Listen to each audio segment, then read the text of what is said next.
Welcome back to our YouTube channel. आज हम इस लेक्चर में एनीमा के बारे में बताएंगे। ठीक है, एनीमा क्या होता है, इसका यूजेस कैसे करते हैं, उसके बाद जाके कब यूज़ करते हैं इसका, ये सब के बारे में हम बताएंगे। तो उसको स्टार्ट करने से पहले एक हम लोग मोटिवेशन के साथ स्टार्ट करते हैं। देखिए, कोई भी कभी भी प्रयास करना नहीं छोड़ना चाहिए, क्योंकि कभी कभी गुच्छे की आखिरी चाबी भी ताला खोल देती है। तो क्या ये सच है? यानी कि हमें कोशिश हमेशा करते रहना चाहिए, ट्राई हमेशा करते रहना चाहिए। ठीक है, कोई भी काम आप करो, लाइक पढ़ाई कर रहे हैं तो उसमें अपना 100% हमें देना चाहिए। क्योंकि क्या होता है कि कभी भी हमें हार नहीं मानना चाहिए। क्योंकि कभी कभी आप देखते होंगे कि चाबी में ट्राई करते करते लास्ट ला जो चाबी होता है वो भी ताला खोल देती है।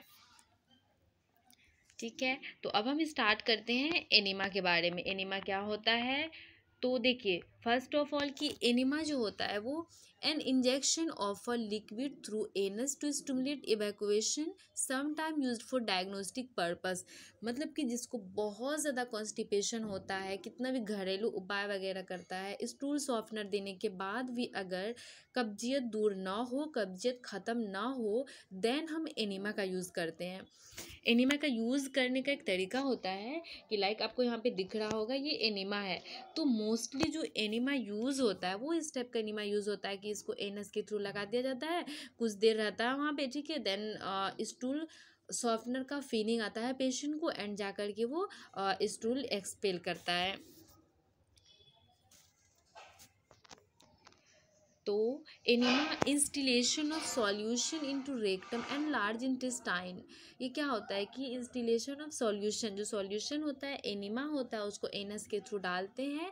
ठीक है, वो लार्ज इंटेस्टाइन वगैरह से जा करके स्टूल को सॉफ्ट करके देन एक्सपेल करता है। तो आई होप कि आपको इसका डेफिनेशन वगैरह समझ में आया होगा। अब हम देखेंगे अगर पर्पस की एनिमा देने का मेन पर्पस क्या होता है। तो to stimulate defecation and treat constipation, जैसा कि बताए कि बहुत ज़्यादा कब्जियत हो जाता है तो उसको दूर करने के लिए एनिमा का यूज़ करते हैं। और enema is the last option. Okay, मतलब कि जब बहुत ज़्यादा कॉन्स्टिपेशन होने लगे, लाइक स्टूल सॉफ्टनर दिए, बहुत सारा घरेलू उपाय करे, जमाइन वगैरह खाए, फिर भी ख़त्म नहीं हुआ, then we will move enema. Okay, and next to administer medication, या फिर कोई मेडिकेशन देना होता है तो उसमें एडमिनिस्टर करते हैं। और ये बात हमेशा याद रखना है कि एनिमा का जो यूज़ करते हैं, ठीक है, लेस देन 2 ईयर्स के बच्चे में, ठीक है, एनिमा एवॉइड है। उसमें स्टूल सॉफ्ट करने के लिए सपोजिटरी देते हैं। एनिमा हम लेस देन अगर 2 ईयर्स का बच्चा हो तो उसमें एनिमा का यूज़ नहीं किया जाता है, ये बात याद रखिएगा।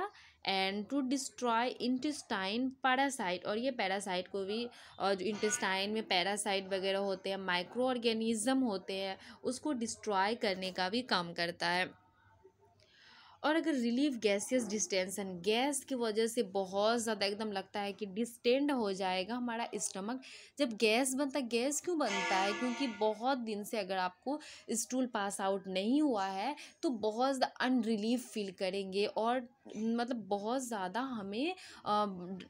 हमें फील आएगा कि स्टूल पास करे, लेकिन डिस्टेंशन होता है उस टाइम। ठीक है, स्टमक बहुत ज़्यादा डिस्टेंडन होने लगा तो गैस का फॉर्मेशन हो जाता है हमारे स्टमक में, तो ये रिलीव करता है गैसियस डिस्टेंशन से भी।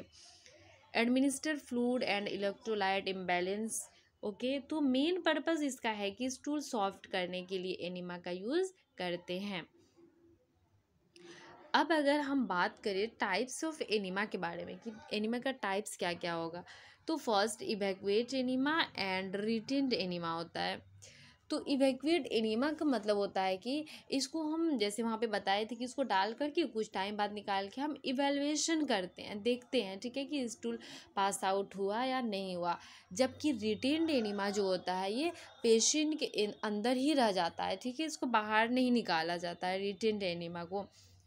अब फिर फर्दर इसका डिवीज़न देखें तो इवैक्यूएट एनीमा का simple enema, medicated cold enema and stimulant enema होता है। एंड रिटेंड का nutrition, emollient and sedative anaesthetic anaemia होता है। ओके, तो अब हम एक एक करके बात करेंगे। सिंपल एनीमिया क्या होता है? तो सिंपल इवैक्यूएट एनीमा होता है कि इसका मेन काम होता है स्टूल को, डेफिकेशन को एंड ट्रीट करता है कॉन्स्टिपेशन को। बहुत ज़्यादा कॉन्स्टिपेशन हो जाता है, कब्जियत हो जाता है, तो उसको हम ट्रीट करने के लिए सिंपल एनीमा का यूज़ करते हैं। एंड नेक्स्ट देखेंगे मेडिकेटेड एनीमा। मेडिकेटेड एनीमा को देखिए फिर फर्दर इसका डिवीज़न करें हैं तो oil enema, purgative enema, astringent enema, anthelmintic and carminative. तो मेडिकेटेड एनीमा में ऑयल एनीमा का यूज़ करते हैं हम, ठीक है। Soft and hard faecal matter, example severe constipation, बहुत सीवियर कॉन्स्टिपेशन हो रहा है तो ऑयल एनीमा, ऑयली कोई भी चीज़ रहता है वो क्या होता है, एकदम सॉफ्ट रहता है और थोड़ा सा उसका जो ये होता है नेचर होता है वो फिसलने टाइप का होता है, ठीक है। तो इसका हम यूज़ करते हैं। And next purgative enema. Purgative enema क्या करता है कि टू इंड्यूस पेरिस्टाल्टिक मूवमेंट, जो हमारा पेरिस्टाल्टिक मूवमेंट होता है जिसके थ्रू कि खाना जो होता है वो हमारे स्टमक में मूव करके देन इंटेस्टाइन में आता है, देन एनस रेक्टम के थ्रू बाहर हो जाता है।